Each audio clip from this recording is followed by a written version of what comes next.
Welcome to The Hill on NewsNation. I'm Mike Vaquera, sitting in for Blake Berman tonight, and there is breaking news. We start in Baltimore, where as night starts to fall, a frantic search and rescue operation is still underway. Incredible pictures from the early morning hours. A cargo ship losing power and control, ramming into one of the pillars of a vital interstate highway, the Key Bridge in Baltimore, collapsing into the Patapsco River. 6 people are now confirmed missing and presumed dead. With the drama unfolding, President Biden appeared in the West Wing, vowing to send help.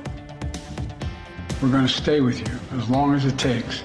And like the governor said, you're Maryland tough, you're Baltimore strong, and we're going to get through this together. And I promise we're not leaving. Next, we go live to the scene with a report on the latest. Thanks for being with us. This is The Hill on NewsNation.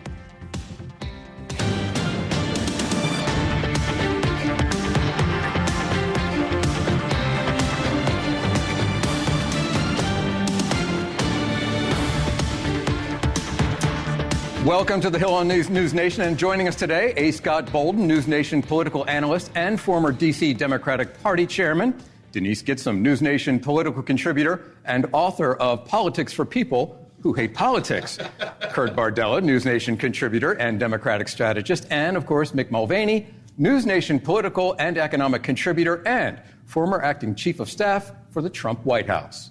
Hello to you all. There's a lot to get to today, including a big reveal by Robert F. Kennedy Jr. out in Oakland. Will his vice presidential announcement boost his chances to win the White House? But first, that tragic bridge collapse in Baltimore.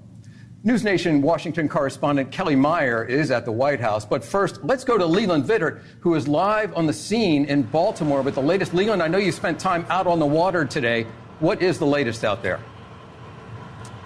They say search and rescue operations continue. It is difficult to imagine now going on 16 hours since the cargo ship slammed into that bridge that anybody could be alive in the water. We were out on the water. It's 35 or 40 degree water, obviously pitch black. You couldn't see your hand in front of your face if you were under that water. There's divers down right now searching possibly for more cars to see if they maybe missed somebody or something that fell into the water.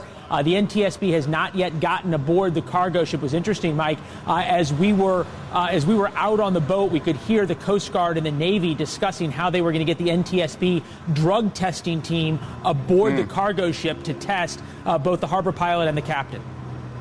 Well, you know, it's interesting, the way it's unfolded throughout the day, Leland, as you know, and that's 50 feet of water, we understand, in that very busy shipping channel at the mouth of the Patapsco River as it empties into the Chesapeake Bay. But they lost power. The boat more or less drifted into that pillar, but they were able to put out a distress call, a mayday. But a lot of questions are being asked now. Highway authorities were able to hear that mayday, shut down the bridge to vehicular traffic, and yet there were construction workers who were doing something as day-to-day as fixing potholes out on that bridge. Why weren't they alerted and brought off the bridge? And another question, has anybody asked why that ship didn't drop anchor?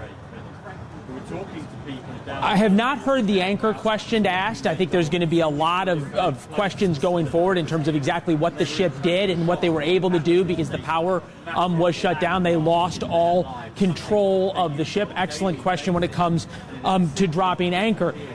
In terms of the construction workers, again, excellent question whether they had communications, whether there was the ability to clear them off. I think the one thing to keep in mind when you stand out here, and especially when you were out on the water as we were earlier, is just the massive size of this ship, 97,000 tons moving forward. And you see behind me how the ship dwarfs the bridge pilings. The bridge is now supported by the ship itself. So even if they were able to slow the ship in some way, once it hit the bridge pilings, there was absolutely no hope. Yeah. And a big discussion going forward is going to be how was the bridge reinforced? Should there have been some of the pilings around it to protect the main uprights? It's unlikely when you sort of are out there on the water and you see the scale of this that any of that would have prevented this. Wow, Leland Vittert, so many questions to be asked and answered. We thank you for being out there tonight for us. We'll talk to you a little bit later, we hope. Okay, let's go to NewsNation Washington correspondent Kelly Meyer now. She is live at the White House. And Kelly, we did see a dramatic appearance by the president in the West Wing in the Roosevelt Room earlier today as this tragedy was unfolding. What is he saying in the wake of this catastrophe? Yeah, he delivered those surprise, really impromptu, brief remarks before leaving the White House for a planned trip to North Carolina. But he wanted to make sure he addressed just how his administration is responding to this. He promised the people of Baltimore that he isn't leaving, and he pledged federal resources to reopen the port and rebuild this bridge, he says, as, quote, soon as humanly possible. He delivered those remarks, as we said, briefly before he went to North Carolina. And he mentioned that this seems to be an accident and that there was no indication of any nefarious intent here. He also vowed that the federal government will pay for the entire cost of rebuilding that bridge, and he says that he expects Congress to support that plan. Take a listen. We're going to send all the federal resources they need as we respond to this emergency. And I mean all the federal resources. And we're going to rebuild that port together. It's my intention that the federal government will pay for the entire cost of reconstructing that bridge. And I expect the Congress to support my effort. And Karine Jean-Pierre was asked from reporters during that Air Force One flight to North Carolina whether he has spoken to House Speaker Mike Johnson. I don't believe he has just yet, but he also throughout the day highlighted how he's been briefed by members of his team on the ongoing search and rescue operations. We were told that he will be continued to be briefed throughout the day as he is in North Carolina and now heading to a campaign reception. He also spoke with Maryland Governor Moore and Baltimore Mayor Scott, along with Maryland senators. He says, as a senator himself from Delaware, he visited that area many times, as well as Vice President, and he says he plans to visit Baltimore as soon as possible. We know that in the days following that collapse of the Interstate 95, the bridge carrying that last summer in Philadelphia, he was there just days after and pledged to repair that within 2 weeks. This may not happen as quickly, but we are expecting for the president to visit in the coming days. Vic? Thank you, Kelly. Those pictures that we were playing next to you as you were talking to us from the White House North Lawn, just dramatic, unthinkable catastrophe and a tragedy there in Baltimore in the harbor. Thank you, Kelly, once again. Okay, let me turn to the panel now. There are a couple factors here. First, the president says the federal government's going to pay for all of it. It is an interstate, after all, administered by the federal government. Secondly, the economic impact. There is a major bridge, the remains of a major bridge, lying in this shipping channel 50 feet deep. The Port of Baltimore is shut down. Mick, the supply chain is going to be affected. Yeah, we talk a little bit about automotives, talk about all the cars that come through there, all the foodstuffs that come through there. And I was talking with a friend of mine today who's in the metals industry. He tells me that every single piece of silicon, manganese, nickel, and zinc that comes into this country comes through Baltimore. Now, some of those changes will be made. Some of the changes in the supply chain, they'll go to Charleston, they go to Richmond, they go to New York, go to New Jersey. But that will take some time. Right. When you're in the White House when this is happening, Vic, what happens is you've got multiple teams working on this from multiple different angles. There's a loss of life. You have to deal with that. There's going to be an investigation. You have to deal with that. Hopefully, there's also somebody in there going, you know what? This is an opportunity for us. This is an opportunity for us to prove that we can still build things again. It took them 14 months to rebuild the bridge in Minneapolis when it crashed, when it broke a couple years ago. 2007. 2007. You said, been that long already? Goodness gracious. You got to wonder if someone's sitting there going, can we get this thing built in the next 7 months? It's vital. You know, guys, I want to come back to the president again in the Roosevelt Room today. And he talked a little bit about this impact that it's going to have on the regional economy and the cargo traffic up and down the Chesapeake Bay and into the Port of Baltimore. Do we have that, guys? It handles a record amount of cargo last year. It's also the top port in America for both imports and exports of automobiles and light trucks.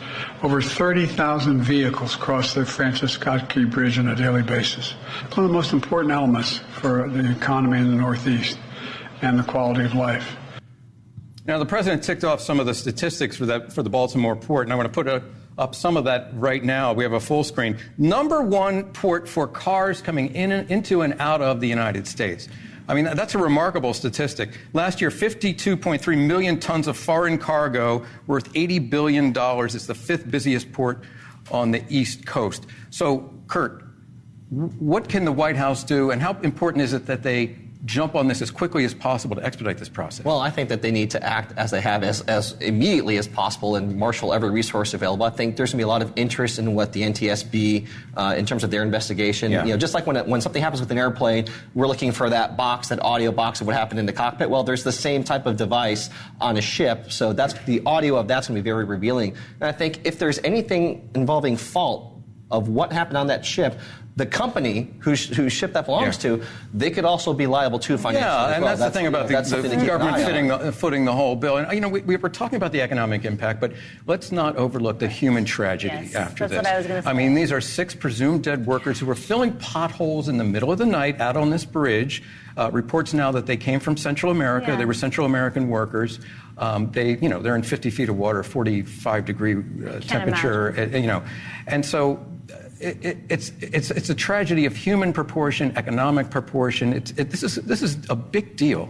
Yeah, I'm so glad you brought that up, Vic, and I'm not surprised because, all of us, I'm sure I speak for all of us and everyone watching, our hearts are just broken for these people because this community was such a big part of this community. You can see this bridge from every part of Baltimore. And so, yes, our hearts are broken and we must move forward. And one of the things that I was just thinking when President Biden was committing to do, to expend all the federal resources for this is I really hope he doesn't keep the American taxpayer on the hook when there are so many companies that are in the chain of liability. There's a lot of liability here. Yeah, and they're going to be held accountable. Mm-hmm. So we can't, because that's such an important port, we can't wait for the litigation to run its course to figure out who shot John, right? That's correct. And so the federal government is going to put resources. Right. You got the infrastructure bill, and there's money in there for the state of Maryland. And then on top of that, once the investigations are done, there will be liability in regard to the ship, as well as looking at the infrastructure of the bridge and seeing whether there's any liability there.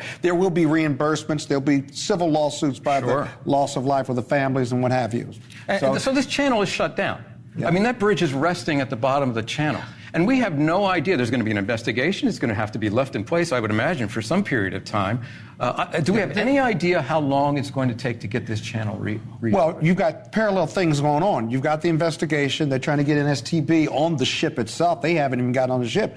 But look how big that bridge is. Look how big that ship was. These were titans. Yeah. This fell in the water. The sound would have been incredible. And now you've got, the bridge is still more than 50 feet above the water, so it's still there. But you gotta remove it. You gotta support it. There may be bodies inside that ship or even on that bridge. The one thing we haven't talked about is how easily that bridge appeared to come down. Yes, it's the size of an aircraft carrier. That ship. It probably weighs as much. It was no match, if not more. But being a local, I've gone over that bridge in this region many times. I think. How could that happen to the Chesapeake Bay Bridge? 4-mile-long double span across the Chesapeake Bay that carries even more traffic than that. I mean, how vulnerable are bridges to something like that? I'm gonna ask the question, then I'm gonna leave it there because we got to move on. Mm-hmm. But it really does beggar the imagination. The majority of bridges in America are structurally inefficient right but now. that was not related to the accident here as far as not. Right. But in general, that is something that I think everyone should be looking at right now is the overall safety of our. I mean, that's why infrastructure was such a big deal going back before even this administration, because there's that recognition that it's. And you got the infrastructure bill way behind. Fix that. Okay, coming up, RFK Jr. reveals his pick for vice president. Silicon Valley lawyer Nicole Shanahan. It's an unconventional choice by an unconventional candidate. Will it help him appeal to the one group that could give the ticket a huge boost? I'll talk live with that party's leader. Plus, meme stock or solid investment. Truth Social goes public and shares skyrocket right off the launch pad. What does this mean for Donald Trump's finances and his legal bills? We'll discuss with Mick Mulvaney when The Hill returns.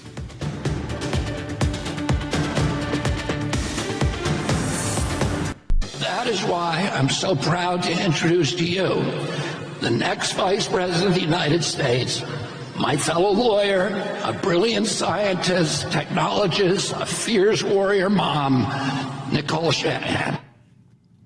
That, of course, was Robert F. Kennedy Jr. this afternoon in Oakland announcing Nicole Shanahan as his 2024 running mate. Shanahan is a San Francisco-based attorney and entrepreneur. New polling shows Kennedy in double digits, but still trailing President Biden and Donald Trump. But one factor that could give his candidacy a major boost, getting on the ballot in all 50 states. There you see where he's on the ballot now. Just one lonesome state out there out west, Utah. And this is where the Libertarians come in. And the candidate and the party are talking. Okay, panel, how important is it obviously he's got to get on the ballot to get elected, but the Libertarian Party has been on the ballot in all 50 states in 5 elections since Reagan was elected in 1980. That would be huge. Yeah. How do you think, from all the libertarians you know, I know all you guys have read The Fountainhead. Oh, yeah.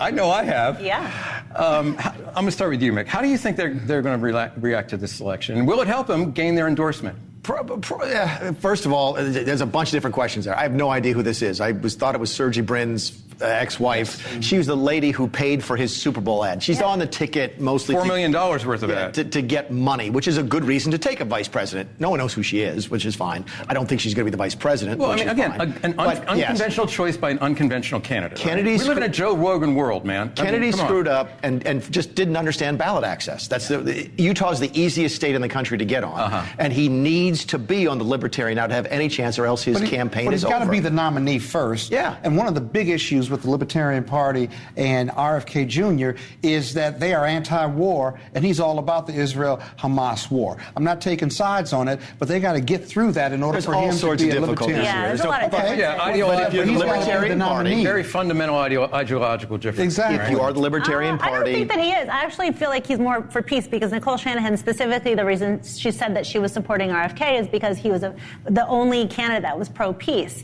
So he's actually more populist in that sense. And I would say there are a lot of rubs. Like, that's the least of his issues, right, with the Libertarian Party. As a recovering Democrat, as I like to call people who get to finally leave the party. Sorry, Kurt. Sorry, Scott. I haven't left the party As you get yet. Enlightened and you leave the Democratic Party. And I'm not leaving the party. You tend to still have those fundamental beliefs that big government is a force for good. Yeah. That's a foundational belief of the Democratic Party, and that's literally the opposite of the Libertarian Party, which believes the government should have nothing to do with your life. And I think therein lies the rub. So RFK Jr. said Palestinians are pampered. He's foursquare behind the Israelis in this war.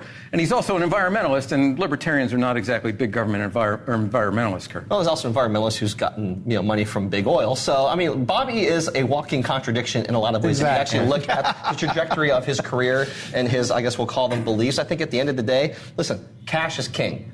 He got someone on the ticket who's got a lot of cash. Yeah. Cash is what it takes to build a campaign infrastructure. But cash is what it takes to get the signatures required in states to get on ballot. Maybe a cash infusion to the Libertarian Party may be coming their way if that's what it takes to get them on their ticket. Like, I would not put anything past Bobby, and I think the number one reason why he made this choice clearly was because of the checkbook. But that doesn't equate to votes, though. Right? Let me come back to that. He's not in it to win it. Like, he doesn't care about He's in it to spoil it. Guys, put up that full screen where the Libertarian Party, where they're on the ballot now. I think they're on the ballot in 36 states. They expect to get on the ballot. I mean, that's a big deal. When Cornel West was flirting with the Green Party, Democrats were having a heart attack. Well, let's be clear. He would have been on the ballot in all 50 states. The only thing that he cares about, really, is being on the ballot in Arizona, Wisconsin, Florida. Oh, you think he's in it to be a spoiler? Pennsylvania. Absolutely. I mean, you look at who's funding him. Trump donors are funding him. Exactly. I wonder why that might and be. he's an anti-vaxxer, which means he's going to pull more from the Republicans than the Democrats. Not many anti-vaxxers with Democrats. I want to hear from the candidate himself today. Here's a moment from Kennedy's announcement today. Freaking out. Sit out. If you want genuine change, then you need to take a risk and join Team Kennedy. Okay. I expected more. I know. It comes on the heels of RFK Jr.'s public break with the rest of his family. This Axios headline highlights this morning the battle for the Kennedy name heats up. So, I mean, he's not a Democrat anymore. How much residual goodwill among the Kennedy, the Kennedy dynasty, the Kennedy name, the Kennedy worship that I've known most of my life among Democrats is going to carry him?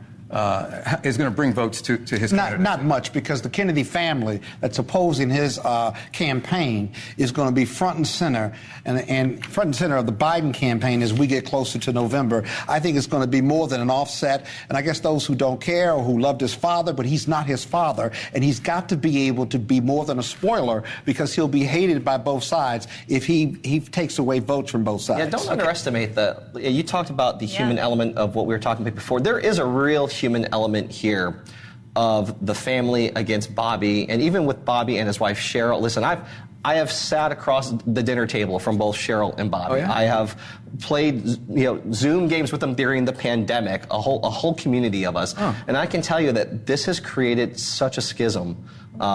Socially, personally, there are a lot of personal dynamics at play that are causing tremendous rifts and taking a really big toll. You guys might not know this, but I have some knowledge about the Libertarian Party structure and how they will nominate a candidate. Are you a closet Libertarian? I read, I couldn't get through Atlas Shrugged, but I did read Fountainhead. May 23rd, the Libertarians will meet here in Washington. They do not have a nominating process, primaries. Will they be wearing clothes? They're all unbound. They'll be liberated from clothing. That's exactly right. No, and they will just decide right then and there. Yeah. So he could make a play for him, and it could happen in about 2 months' If you are the Libertarian Party, why don't you take Bobby Kennedy? You're going to lose anyway. It's tremendous. Profile. It's tremendous advertising for the brand. Okay, we got it. I don't know. Okay. Before we go, it won't work. And before we go, check out this headline: Texas man running for president under the name, quote, literally anybody else. Literally. That's right. This Texas man legally changed his name to literally anybody else. He might have a shot. What do you think? Okay. It reminds me. It's a panel discussion. Scott, do you remember when Marion Barry tried to change his name to Mayor? He tried to change his name to Mayor Barry so that he appeared on the ballot as Mayor Barry. Right. All right. Well, I mean, we talked about uncommitted. I always really love those bumper stickers. This is like the rent's too damn high guy, right? Any functioning adult 2024. I loved all of those bumper stickers. So this tickles me. This is the best part of politics. Politics still can be fun. Yeah, it's so fun. Contrary to all the evidence. Okay. There's still much more ahead on the Hill, including that backlash at my former employer, NBC, after it hired former Republican National Committee Chairwoman Ronna McDaniel. We'll get insight from Mick, who had a similar experience at another network. And debit cards for migrants, a controversial plan, is now underway in New York City. Is it a good or a bad idea? That is coming up next on The Hill.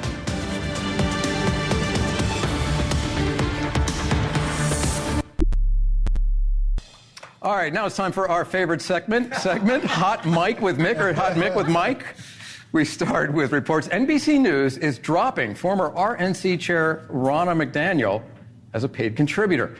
That was first reported by Puck News. This comes after backlash from on-air talent, including Chuck Todd and Rachel Maddow, really hit after her. The fact that Ms. McDaniel is on the payroll at NBC News, to me, that is inexplicable. It's about our system of government and undermining elections and going after democracy. Okay, Mick, anybody associated with President Trump, and you speak from experience, because I'll say the letters, CBS. Yeah.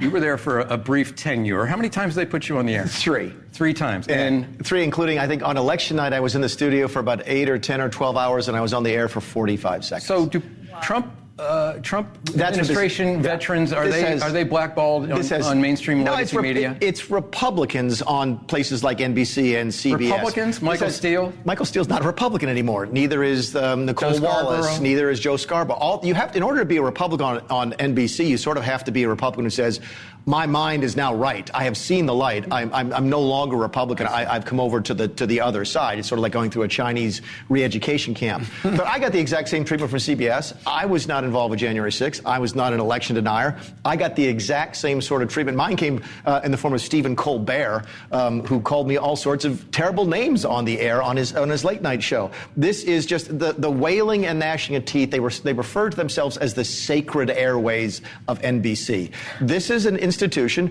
and no offense intended to my Democrat friends, who gave Al Sharpton a primetime show for several years. Yeah. If there's not gaslighting, if there's not race baiting, who else would it be but Al Sharpton? I mean, this is a Republican thing. It is the rank and file at CBS. The talent at CBS are hardcore, and NBC, hardcore left-wingers who simply can't do what we do. They can't have a debate with people who disagree with them like you can on NewsNation. Yeah, I mean, they're left-wing, but that's their chosen position in the marketplace, right? That's where they make a profit. That's entertainment. That's not news. Yeah, but I don't have a basis to disagree with Mick, and I think all voices under our First Amendment, whatever the media outlet is. I will say this about Ronna. The problem with her is that she was an election denier, that she was on the telephone, she was on the telephone with Donald Trump talking to local officials about not certifying elections. It's a credibility issue, or potentially a credibility issue, where now she says Biden won elections fair and square. Well, how do you put a credible person on the payroll who you're going to put in front as having a different view than those Democrats who represent MSNBC, and it's a real problem. And you have your best talent. Yeah. Your best talent speaking against her. But how do you explain mixed similar experiences? I'm not saying I agree with it or disagree with it, but that's a problem, and I can understand why she's not there. Here's my question from a business perspective, okay? The NBC is a business, CBS is a business, and there are people who make business decisions as to who to hire and who not to hire. Talent is talent, and the people who run the business are running the business. Now it looks like the talent is running the place, and that... Well, you can't have your leading talent criticizing you and threatening to leave, because that is a business decision, too. You weigh both of them. I've been a managing partner of a large law firm here in D.C., and I got to tell you, when my partners are outraged about something, you have to listen to that. I'm just glad we got media Mick. or the law. I'm just glad we got We're glad you have a home here. Yes, we're glad to have you. In all seriousness, it's one of the things I do love about this network is that we can come on and have these discussions. Absolutely. And people aren't yelling at each other. And there's no litmus test. And they're not accusing people of horrible things. Okay. Moving on. Now, your former boss, President Trump, he's merged his social media company, Truth Social. And today is the first day that the new company is trading publicly under the name DJT. What are the odds it would be DJT? Shares have gone up 16%, rocketing up on the first day of public trading. Mick, let's talk about this. Why the move now? I mean, is this it's incredible cap market value? He made about. Is it going to last? He made about $4 billion. He can't sell it yet, though. Right? Not yet. He can ask the board of directors, which includes one of his children, for permission to sell earlier. But this is what he does, right? He makes money. He's really good at this, and he's really good at media. I've had a couple of people call me and say, "Oh, this is a tremendous stock to short. The fundamentals are bad. It's not making any money." Not? I don't think that it is. It's the ultimate in a meme stock. I would be deathly afraid to short this stock, because every MAGA person in the country is going to buy stock in this thing, especially if he goes on the air and asks them to. I'd be afraid to ask them to give him a waiver so he could defund it or to use the money, because then the company just goes away immediately. It seems like it might be a you can sell 25% of what you own. You still have 75%, and you made $1 billion. We got a wrap. Coming up, the fractured relationship between the U.S. and Israel. How low will it go after Bibi Netanyahu's big snub yesterday? Plus, the ISIS threat, the warnings after the Moscow attack, and why the U.S. border is on alert. Morgan Ortegas joins the panel here on the Hill. That's next. The chances they join the Libertarian Party and potentially get ballot access on all 50 states across the country. Well, Angela McArdle is the chair of the Libertarian National Committee, and she joins us now. Ms. McArdle, thanks for sticking with us this evening. I appreciate it. First of all, your reaction to this pick, Nicole Shanahan. I think that a lot of libertarians are a little bit confused over why he chose Nicole Shanahan. I'm sure she's a lovely person, but she doesn't necessarily fit into alignment with any of our views. And, okay, let me press you on that. In particular, what are her views that are not in alignment, that conflict with Libertarian platform? Well, we haven't really heard her make any strong political statements today. But I know that she was a former Biden and Buttigieg supporter, and she supported Gascon, who, from a libertarian perspective, is not been a good district attorney. We don't like that he doesn't seem to respect property rights. So I'm really unsure how she's going to fit in with the Libertarian Party. I'm anxious to hear about it. Okay, well, what about the top of the ticket himself, RFK Jr.? Now, we know that he visited your convention or your gathering, I don't know what the right word is, in February. Convention, thank you. By many accounts, it went well. He was warmly received. It's been reported that you personally have spoken with him about a possible party ticket. I know that the party gathers here in Washington on May 23rd, is it? And you can pretty much decide whatever you want to decide at this point. What is the latest thinking? What is the latest, as much as you can tell me or care to reveal, about your talks with RFK Jr.? Certainly. Well, I don't get to hand choose who our presidential nominee is going to be, but I have given him, I've given him my ear several times. And to be fair, I do that with all of our presidential candidates, Michael Rectenwald, Lars Mepstad, Mike Termott, all of them. But I've explained that if you're going to seek the Libertarian National Committee's nomination for president, you've got to work to get delegates.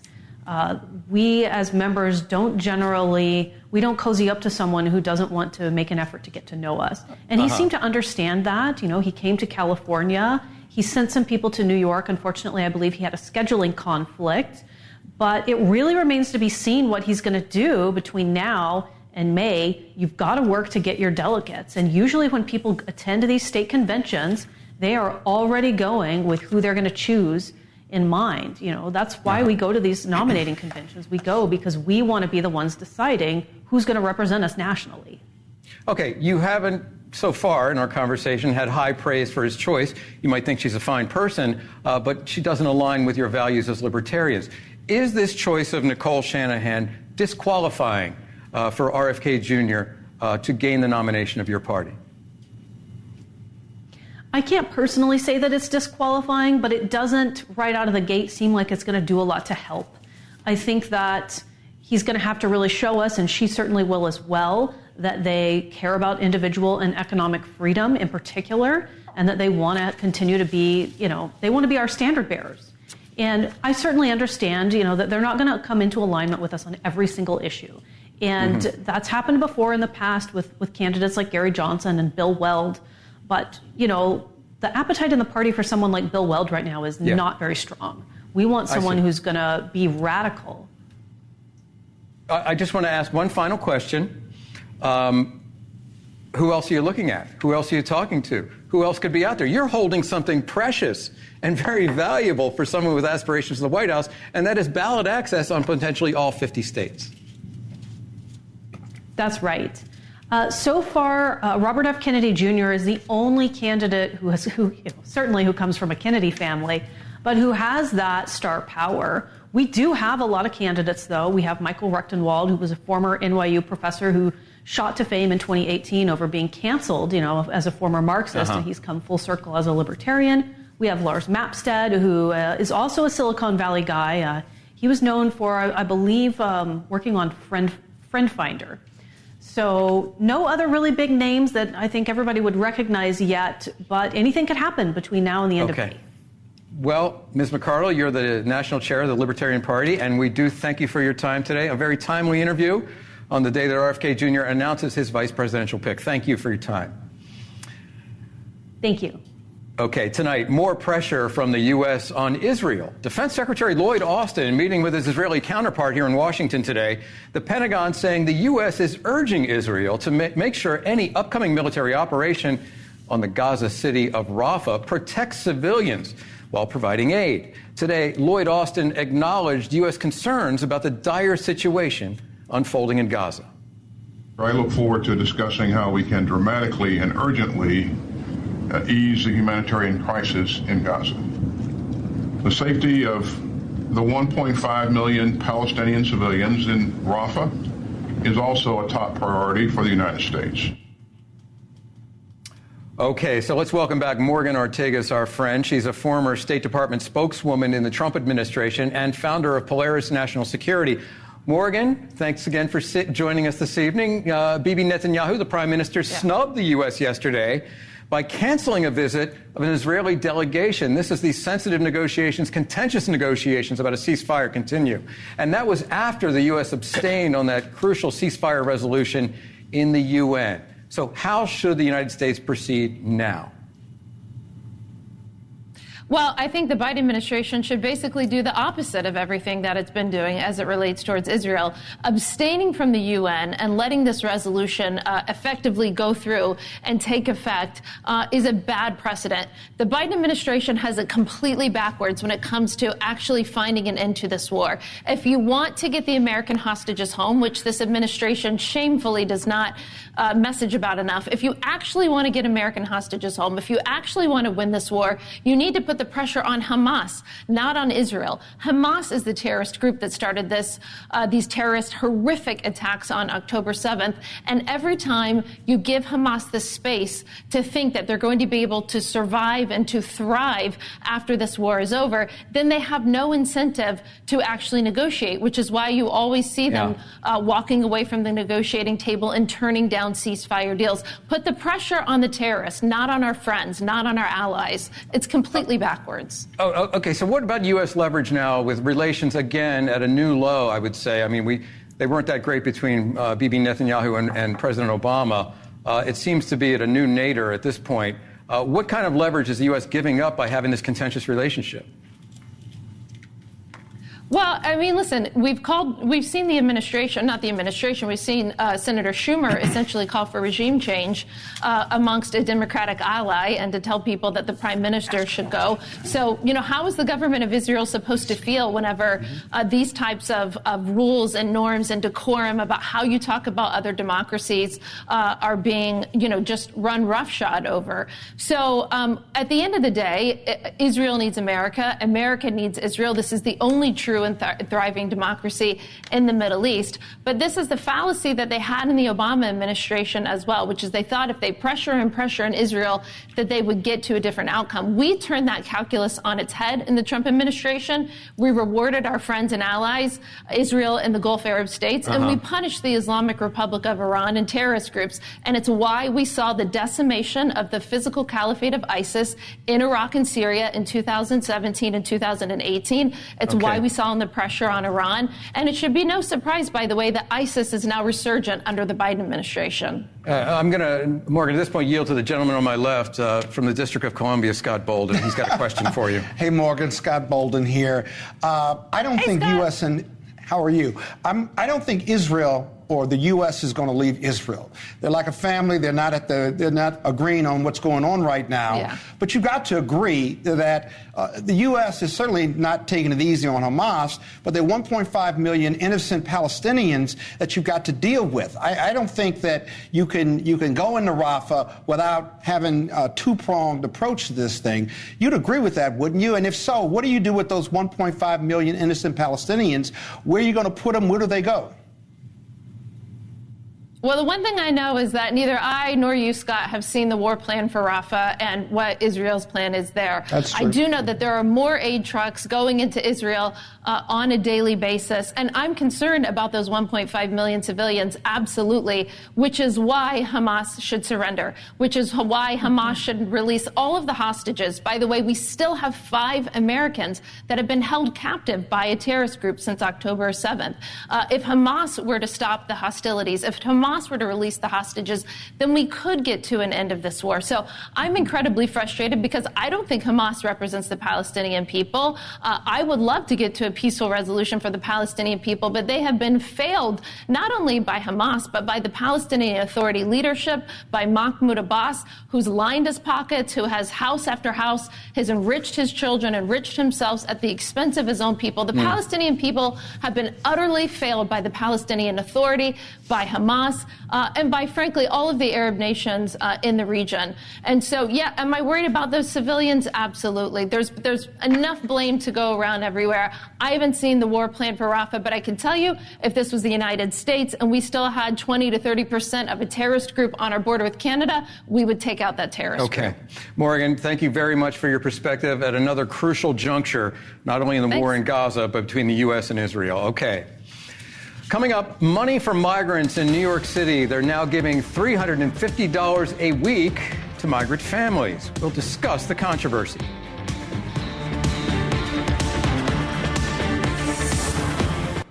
Well, welcome back, everybody. Did you see this? New York City launching a new program that hands out debit cards to migrant families.